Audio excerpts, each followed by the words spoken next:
have accessed the podcast of OA. Located deep within Sector 14845 and powered by the Emerald Light of Will, the podcast of OA is your guide to the Green Lantern universe.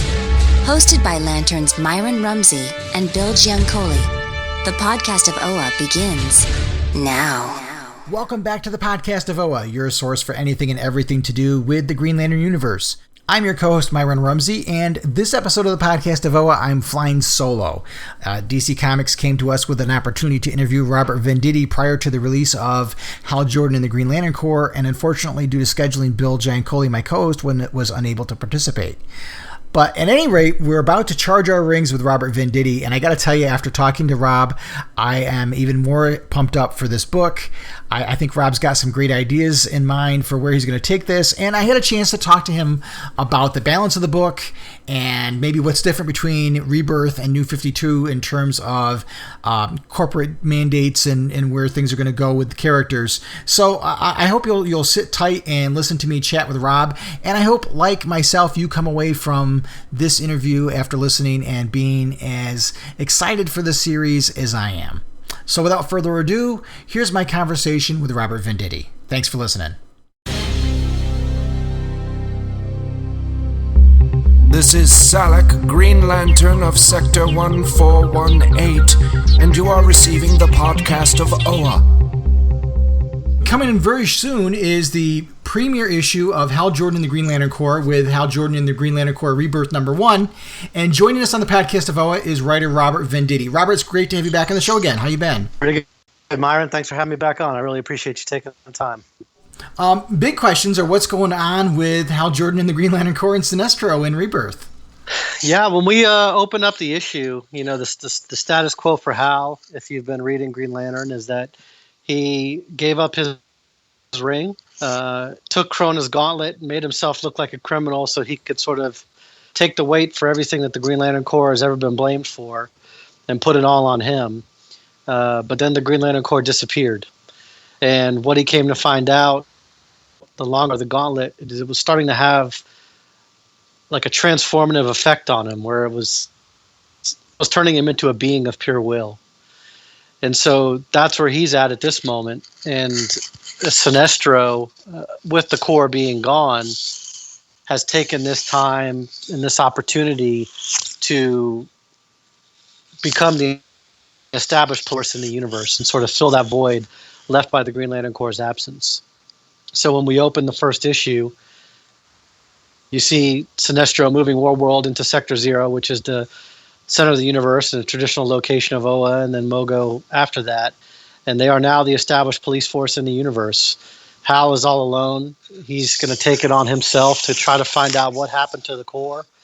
And he is going to reclaim his mantle as Green Lantern and try to protect the universe as he does it. And that's where we open our story. And that's pretty much the preview pages that came out today. That's exactly what they show. So right on point there. That's perfect. So Trapper and Virgo are gone on their own. What can you tell us about Darlene? Is she still in the picture anywhere? Not in the immediate future, no. But we do have some ideas for what we could do with those characters down the line.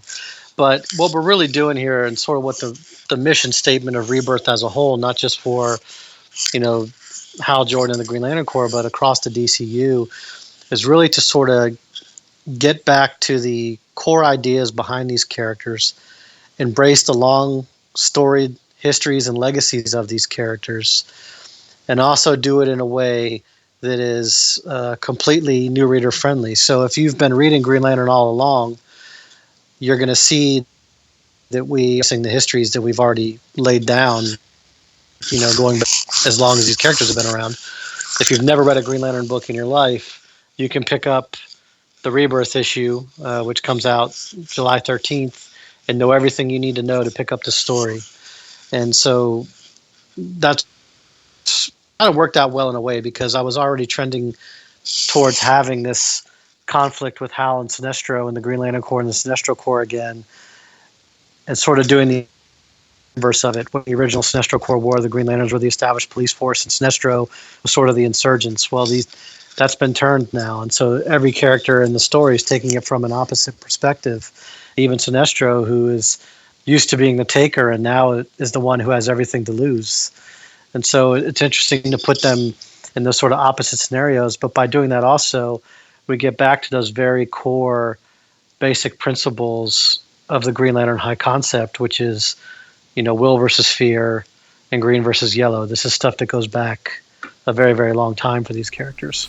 Now, just in talking about Rebirth in general, when DC made the decision to go through this whole Rebirth Initiative, did you have to repitch your approach to the title, or did they come to you and say, well, you're going to continue forward, or how did that work out behind the scenes? Well, when they first talked about, sort of a new direction for the line, they talked to me about a few different titles, and I said that I wanted to stay. This was Hal Jordan the Green Lantern Corps was one of the ones that they mentioned to me, and I said that was the one that I would want to stay on. And because it was a twice-a-month book, I would want that to be my sole focus, to make sure that I get really far out ahead. And, if you're having multiple artists and things like that, I don't ever want to have anybody waiting for me in terms of script and things like that. When they brought me out to Burbank, now what the line-wide relaunch was going to be, and that it was Rebirth, and this is the high concept behind it, and getting back to core concepts and embracing the legacies and all these things, I was really, really excited about that. It just feels like a more hopeful style of storytelling, which is something that I think I'm better suited towards. And also, I don't know, there's so many great aspects of these characters that go back so far. And to be able to do a book like Hal Jordan and the Green Lantern Corps, where the entire long storied history of the DC cosmic universe, is at your disposal, is really, really a great challenge, but also a lot of fun. And I went home that night, still in Burbank, and put together my pitch for what my first arc would be, and broke down the entire plot for my first issue, the Rebirth issue. I went into the office the next day and actually ran into Jeff Johns in the parking lot. And as we were going through the parking lot and riding up the elevator and things, I was telling him everything I was going to do. And I was just really excited about it. And he really liked it as well. And so it just all kind of clicked, Good. Now, you talked about having rotating artists. So you're working with one artist who is very, very familiar with the Green Lantern lore in Ethan Van Sciver, and an artist you're very familiar with in your work over at Valiant Comics with Rafa Sandoval. So can you tell us what it's like to work with two different artists rotating? I mean, do you write differently for each artist, or are you not worrying about that part of it? I do a little bit, sure. I am familiar with both of them, and because I started on this, way back in, I guess it was January, it's not really a lot different than a traditional series that I've worked on, which I know sounds strange, but like working on X-O Manowar Valiant, I tend to do 4 issues with an artist, and then a new artist for 4 issues, and another artist for 4 issues, or we bring back one of the other artists for 4 issues, that kind of thing. And so I'm so far ahead in scripting. Like as we're talking, I've already turned in 12 issues of script. Wow. So because Ethan and Rafa were able to start so early on in the process, we're not having to do the thing where it's like 10 pages by one and 10 pages by another, or 15 and 5, or one issue this guy, next issue that guy, one issue this guy, one issue that guy.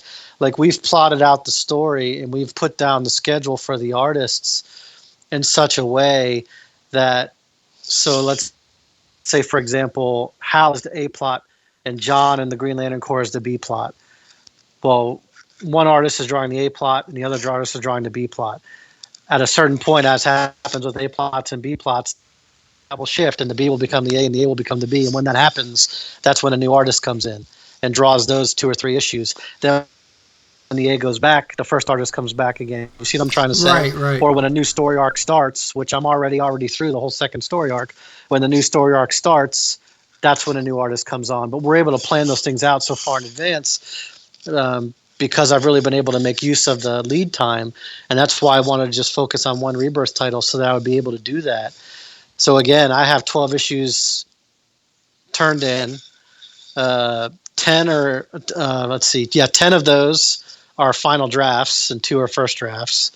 And we, as of this moment, have let's see, 5 issues completely in the can, pencils, inks, and colors, and letters. You know what I mean? So like, we're really far ahead in the production schedule, and so as we talk in this interview, as we start talking about different things, it's not theoretical. Like, a lot of it's already happened and it's been written, because I'm already 6 months into it, and that's something that's really, really important to me, and that I take extremely seriously. And honestly, it was one of the things that I kind of was having a difficulty with when I was writing on the Green Lantern title, is because, decisions would change, and things would happen, course corrections with the line, or with the Green Lantern line, or the DCU in general, or things like that. But I always try to be really far ahead. 4 months is the yardstick that I use, which is it's a common deadline in comics. Like, you want to turn in the first draft of a script 4 months before it will be on the stands, and I really try to adhere to that deadline, because if I don't, and then you have an issue that I end up turning in late, that the artist who meant to draw 20 pages now only has time to draw 15, then because I was late, I just gave this in a 25% pay cut, and his inker got a 25% pay cut, and the colorist got a 25% pay cut. Like, and I don't know. To me, like, I know it's an art form, and I know that we want to put the best stories out there that we can, but this is also the way a whole lot of people make their living, and none of them can do that until I do my job. And of course, you can debate over what's the most important part of a comic book. Is it writing, or is it art? I think it's art, but different people have different opinions.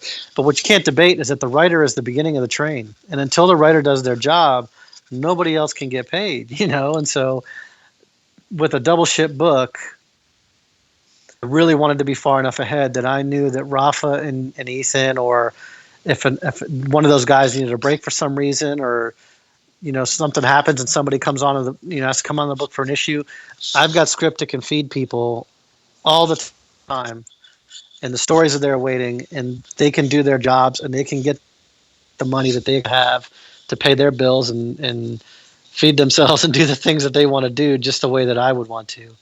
And so that's kind of monthly comics. That's the industry. There is no option to say, well, we'll just ship this book late and there'll be another week because the script was late, or any of that. Like, the book has to come out when it comes out, because those are how the retailers make their money, So there's a big, long chain and assembly line in place.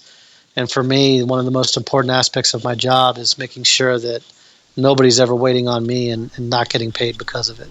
So I want to give voice to some of the concerns I've heard online, to give you a chance to address them.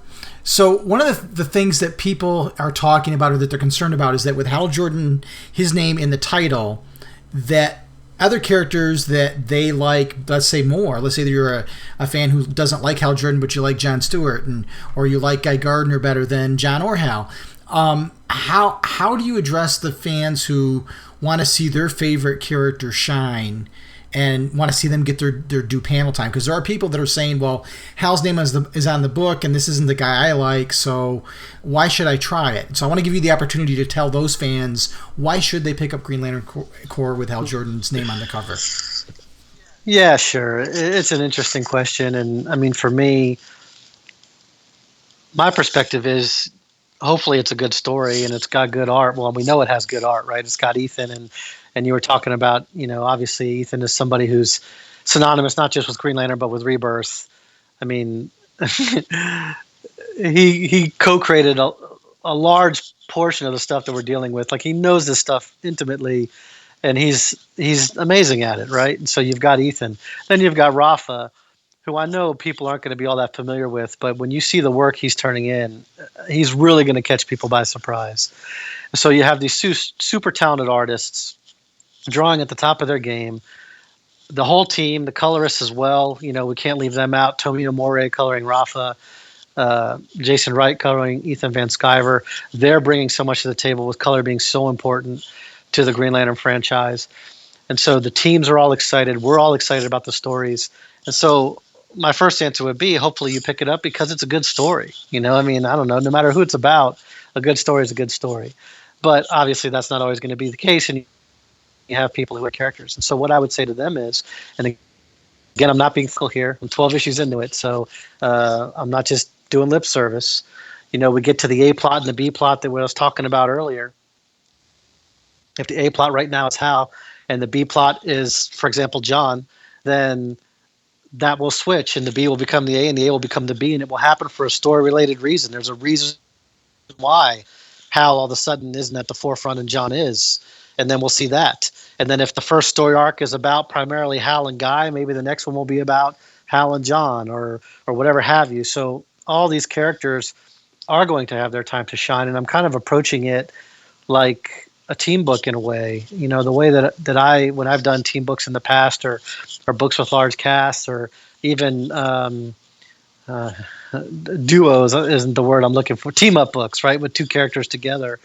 You have scenes and moments where it focuses on one character, and you have scenes and moments where it focuses on another. And so this is a very large cast, but they all are getting their time to shine. And so is the first issue going to come out, Hal joining the Green Lantern Corps #1 going to come out, and Hal, John, Guy, and Kyle are all on all 20 pages together? No, it's not going to be the case, But the way it works and the way it's structured, it all fits with the story. And I think if you read it and you give it more than the first 20 pages, you get into the first arc and you see what we've done, you'll see exactly how the structure is going to work. So everybody will have their chance to shine, sometimes with other characters together, other times independently and on their own. Good. Now, you mentioned in an interview I read somewhere that in this new paradigm that we've got now post-Rebirth, that John is the leader of the Green Lantern Corps, and it was something you wanted to do way back when you took over the Green Lantern main series. Can you talk a little bit about how that came about and why maybe it didn't happen before? Sure, yeah. No, this is one of the things that I find... well, never mind. I'm not even going to get into all that. That's a can of worms. But what I will say is that from day one, I wanted John to grow into being leader of the Green Lantern Corps. And so with the Green Lantern book, in which Van did a great job on, Van Jensen, who wrote the Green Lantern Corps for 20 issues, he did a great job on that, really bringing John to the forefront. And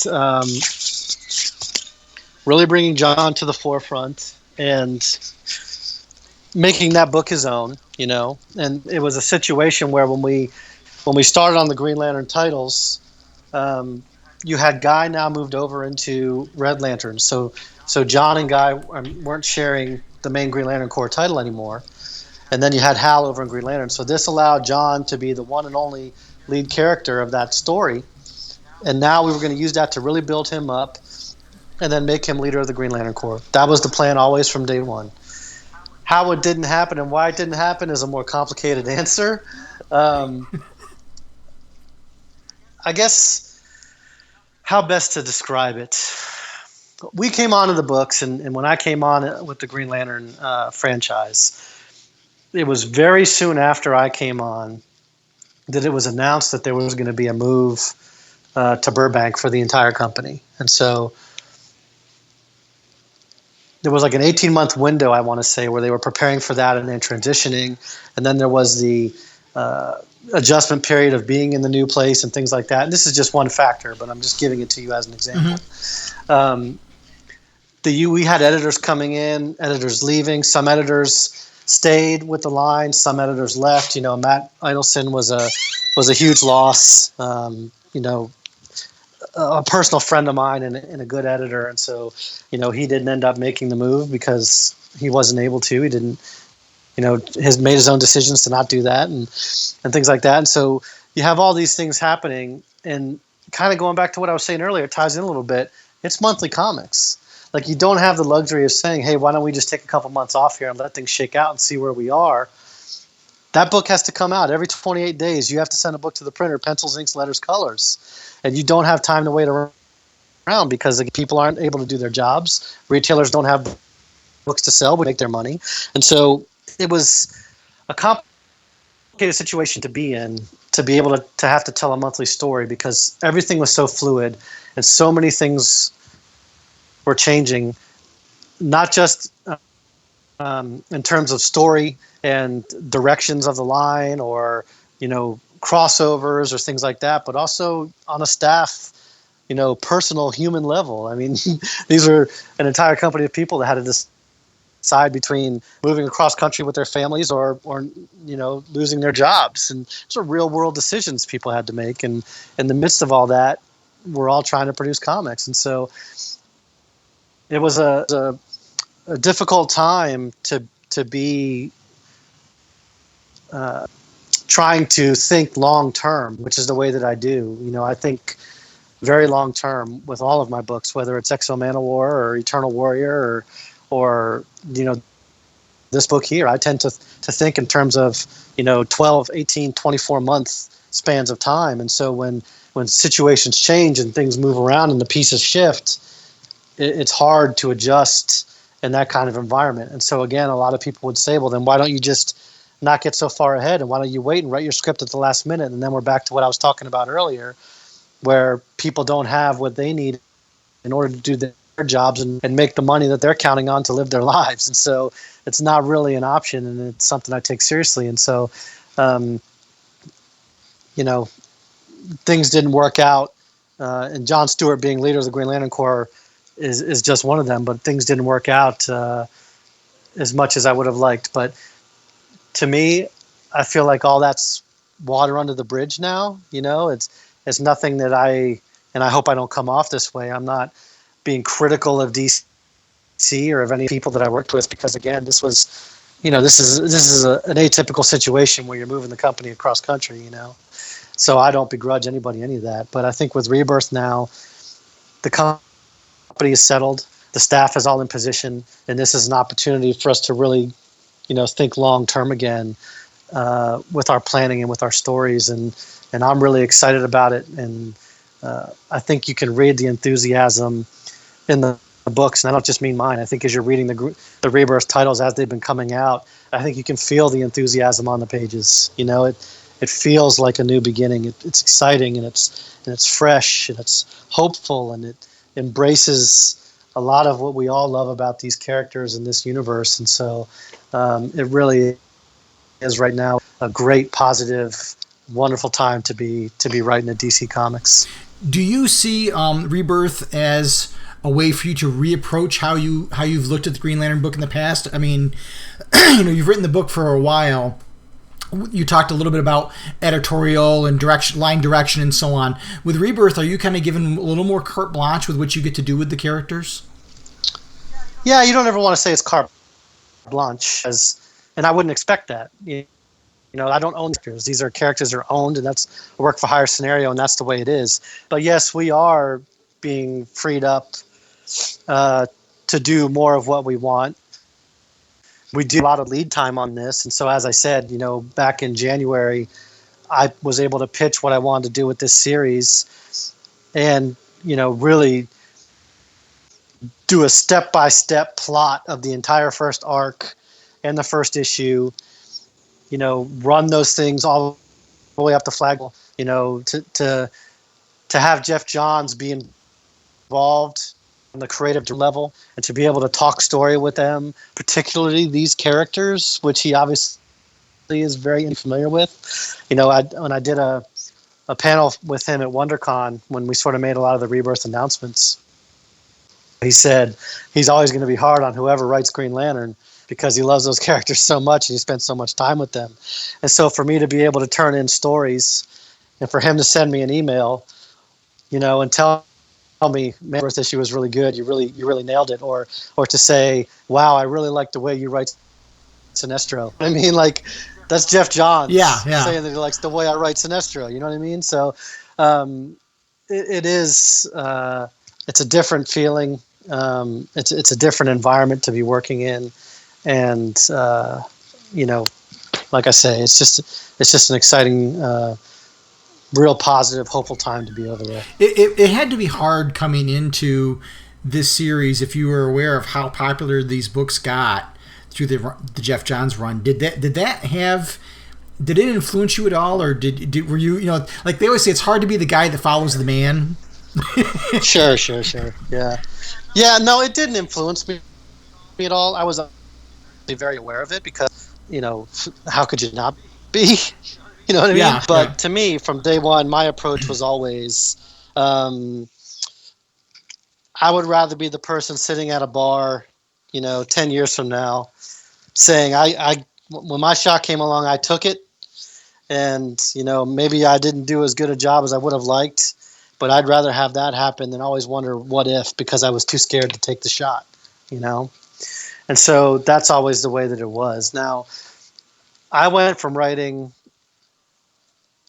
I want to say 4 issues of Demon Knights. I wrote 4 issues of Demon Knights, and then I wrote my first issue of Green Lantern, right? That was the sum total of my work at DC. Uh-huh. 4 issues of Demon, then Green Lantern 21, taken over after Jeff Johns. You know what I mean? It was a definite learning experience for me, not just in terms of writing Green Lantern, but, thinking of the entire line and all the moving pieces of the various 4 books. And there were things that I definitely would have done differently. A lot of them out of my control, some of them that maybe I could have influenced and had more sway on if I thought that was a possibility back then. You know what I mean? Right. But again, it was a learning process for me. I'd never done a book like this. And so I'm trying to think of an example that I could give you, I don't know. I'll have to think on it. But yeah, so it was a lot of pressure. But I have learned a lot about it, and I really am embracing Rebirth as a new beginning with these characters. So with Jessica Cruz and Simon Baz on Earth, is it safe to say that the bulk of this book is going to be a more of a cosmic book? It is, yeah, especially in the early beginnings, and that was, sort of the high concept as it was brought to me when they wanted to do Hal Jordan and the Green Lantern Corps. There would be one Green Lantern book that was based primarily on Earth, and another book that was based primarily in space. So yeah, that is going to be the case. Now, that's not to say that the 2 books aren't going to come together at some point, or that Hal won't be going to Earth at some point. Those things are all certainly on the table, but primarily a cosmic book, which I think, is part of what makes it so unique. I think that however many books they're going to publish, it used to be 52, but 51 of them were on Earth and one of them was in space. I think it's great to be able to use this wider DCU, and that's a lot of what we're doing. We're not sticking with just what's familiar in Green Lantern. I think in terms of adversaries and conflicts that they're going to face, you're going to see some things that are going to surprise people and maybe make you wonder why we never saw that before. Maybe in the same way as the Green Lantern Corps coming up against the New Gods like they did in Godhead. Like that hadn't really happened before, but why? It seems like an obvious thing that would happen, So we will be doing those kinds of things as well, and that's one of the assets. One of the many assets that Ethan brings with him is just such an affinity and such a knowledge of these legacies and the wider DCU, and just a genuine enthusiasm for these characters.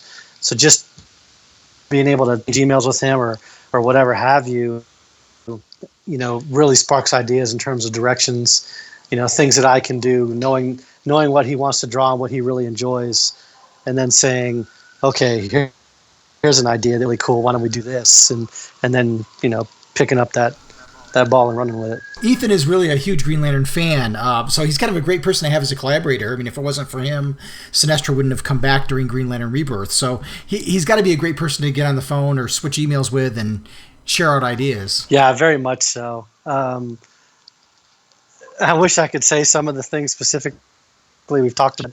Obviously, I can't because they're going to be showing up in the stories. But yeah, just he'll mention something in a sentence. I'd like to draw a character or whatever, and then there'll be a story that I'll come up with for it. You know what I mean? So, yeah, he's really great, and Rafa as well. Rafa,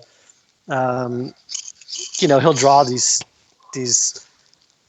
splash pages or covers or double page spreads that have all these Green Lanterns in the background and all these Sinestro Corps people in the background. And at first I would be like, man, I thought I knew all these characters, and I would go look them up because they were so fully realized and they would all have their own personalities, even though it's just one image of these characters. And then finally I emailed him. I was like, well, who are these? And he's just designing all this stuff for fun. Like he's literally just creating whole backgrounds full of brand new characters that we've never seen before. And I was like, well, I'm going to write backstories for a lot of these guys, and we're going to make stories with them, And so the two of them together, and that all goes back to that enthusiasm, that excitement that I'm mentioning with the art teams. Everybody's just really happy and really having a good time right now. Yeah, Ethan's the kind of guy that when he draws, he's really hyper detailed, and he can't stand like a blank background, so he'll create a character to fill in the background, and then it's like, well, who's this guy? Yeah. And some of the stuff that he's drawn, like the level of detail he puts into these pages to design various things on World, whatever have you. This rendering of Parallax that he has in the Rebirth issue. I mean, there's got to be 7 million lines in this one piece of art. You know what I mean? Yeah, amazing. So, a cosmic book. So, to try to summarize, Green Lantern Corps with Hal Jordan, cosmic book. Maybe some familiar villains and some new villains, but the crux. Yeah, a little bit of both. Yeah, like I think that sort of a good model is, you do an arc with some familiars, then you do an arc with some unfamiliar things, then you go back and do another arc with some familiar things, and then you kind of switch it up like that. So you're mixing in a little bit of the old with a little bit of the new, creating some new stuff. At the same time, you're embracing the long histories, and again, that's what Rebirth is. It's embracing the long legacies and histories of all this stuff, but at the same time pushing it forward and putting it in new directions. Now, you talked a little bit about Kyle Rayner. I heard you say in an interview that Kyle won't be in the book right away, but that you've got something planned for him, and he'll be there when the time is right. Can you expound on that a little bit? Yeah, so Kyle, he's somebody that I haven't written about much in interviews, or we haven't really shown a lot of imagery for because what we're doing is so secretive. And when he shows up in the book, it'll be to do something that only he could do. It'll be really important to the larger series, and it's also going to sort of set a direction for him as a character as well. So I know a lot of people certainly are asking me online, where's Kyle, where's Kyle, where's Kyle? You will see sort of cameos of him and things like that in the Rebirth issue, but in terms of him actually entering the story, it's not going to come for a little bit more time. But when it does, it'll be a big moment. And that kind of all goes back to what I was talking about earlier in terms of structure. If I try to write a book that's about Hal and John and Guy and Kyle, every single issue, you're going to have 5 pages of each character in every issue, and nothing's ever really going to happen, and nobody's ever really going to get anywhere. You know what I mean? So that's kind of what I was talking about structurally, This arc will be Hal and John, and this arc will be Hal and Guy, or this, right now Kyle is the focus, or right now, you know what I mean? So it'll just depend, but it'll all be for story-related reasons. And I think people will get a sense of that again as they continue to read series, and some pretty big moments. Rebirth issue, the ending of the very first issue of the series. And, I think you'll get a sense for how things are going and where we're going to pick up from there. So, you've got kind of what's been going on in the books with Kyle and the Omega Men and the Green Lantern Corps and the Edge of Oblivion book. Are you going to be weaving any of the threads of those series as to when you bring them in? Well, in a sense, we are with Omega Men. I mean, with Edge of Oblivion, because when we open our Green Lantern Corps, is gone. They're not back yet, and Hal's decided that he's going to go search for them. So we are picking up that thread, but we're not really picking up any of those subplots or any of those kinds of things. It's a fresh start. I would say the only element we're really bringing in is that, they have been absent. That's why Sinestro took over the universe, and Hal is searching for them. And that's kind of where we enter our story. We're not really picking up any of those other threads. And some of that, honestly, I was writing the earliest issues of this run before there were things that were even happening in those other books. You know what I mean? So, Gotcha. Yeah. So we've talked about Kyle and Hal. There's the third part of that triangle, and that's Carol Ferris. Yeah. Any plans for Carol that you can talk about? Yes, there are. She is, obviously a hugely important character to Hal, and even to the wider Green mythology and her role as a Starfire. So yes, there are plans for her. Again, nothing that we're going to do in the immediate future. But again, we're not being theoretical. I know what the plan is, and I know exactly when it happens, but it's not something that's going to be a part of the first arc or anything like that. And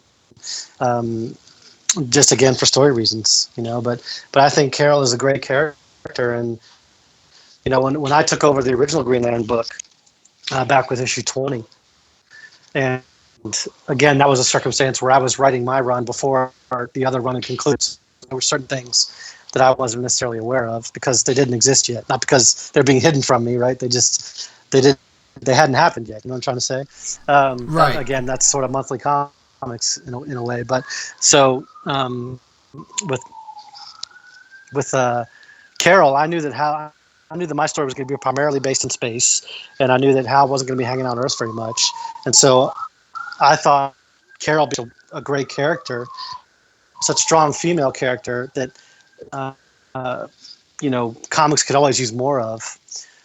I wanted to just free her up and put her on the table for other people anywhere in the DCU to do what they want with her and make use of her, because I almost feel like it would be a disservice.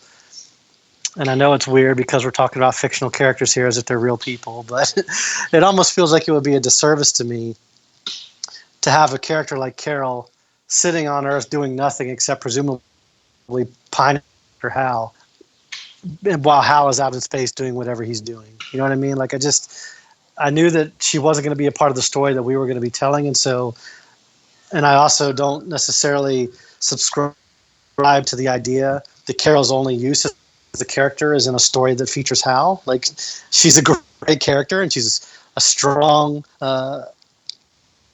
intelligent, capable, very powerful as a Star Sapphire individual. So, she can do a lot of things in a lot of stories that don't have to just have Hal in them. And so, free her up and let her go where editorial wanted to take her. And that was sort of what ended up happening there. Well, their relationship has always been more about the wanting than the having between the two of them, if you know what I mean. I agree. Yeah, I agree. Yep. So it's the relationship is very cyclical. They go from that whole thing of trying to make it work and make it work and make it work, and then when it does, it's not quite as what they thought it was going to be, and then they split up and they go right back through that cycle again. So it's sure, yeah. But can you give us? Again, I don't want to spoil anything for anybody. Can you give us any teasers?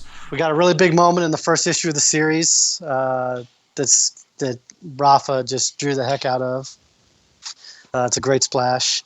We're going to see Hal exhibiting powers that we haven't really, or I would say exhibiting a level of power that we've never seen him exhibit before.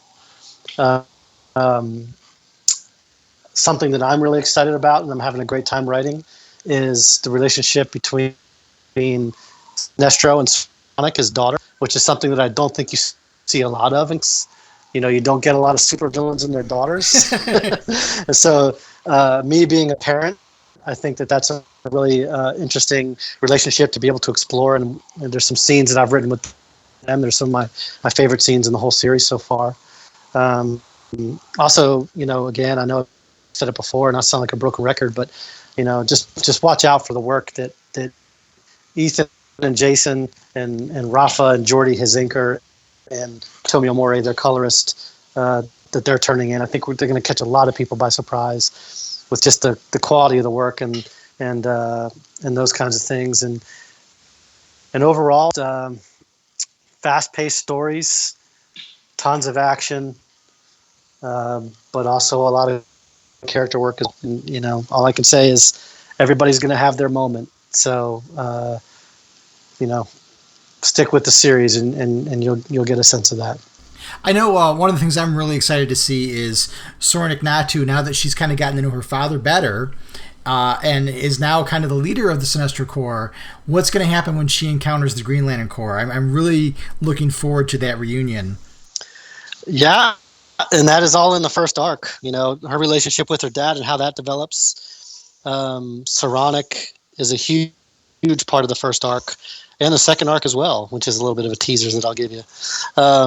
But yeah, her relationship with Sinestro, what it means for the future of the Sinestro Corps, and then her reaction when she sees characters like Hal and Guy and John for the first time in a very, very long time. Those moments are all different, because those characters are all different. And I think that it's easy sometimes for people to think or equate the Green Lanterns as all being the same, because they all have that one quality that allows them to all be chosen as a Green Lantern, which is, willpower, the ability to overcome great fear. But the way that Hal and Guy and John and Kyle approach that, the way they apply that willpower and how it informs the type of lanterns they are, is completely unique for each one of them. And that's one of the things I'm really enjoying about this series as well, is to have those four characters and to be able to write them all individually, to really show how their approaches are different and what makes them unique, while at the same time all sharing that same core trait of immense, indomitable will. I think that's what, in part, makes the Green Lantern mythology so fun to read.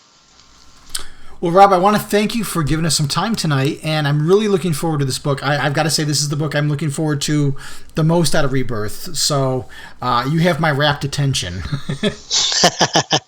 Well, I appreciate that, Myron, and hopefully people will like what we do. I'm proud of the way the stories are coming out, and again, and it's an exciting thing to be a part of. These kinds of opportunities don't come along very often, so I feel very fortunate, and hopefully people like the result. Well, thank you again, and hopefully we'll have you on again real soon. Yeah, anytime.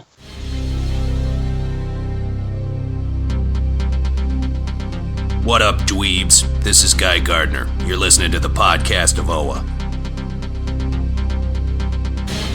Well, that wraps up another episode of the podcast of OA. Thanks for listening, and we should be back real soon with more conversation about Green Lantern comics, upcoming movies, and maybe some more interviews. So until next time, everybody, keep your rings charged, take care of each other, and make every day your brightest day. Take care. Talk to you soon. The Podcast of OA is the official podcast of the blog of OA and a proud member of the Comics Podcast Network.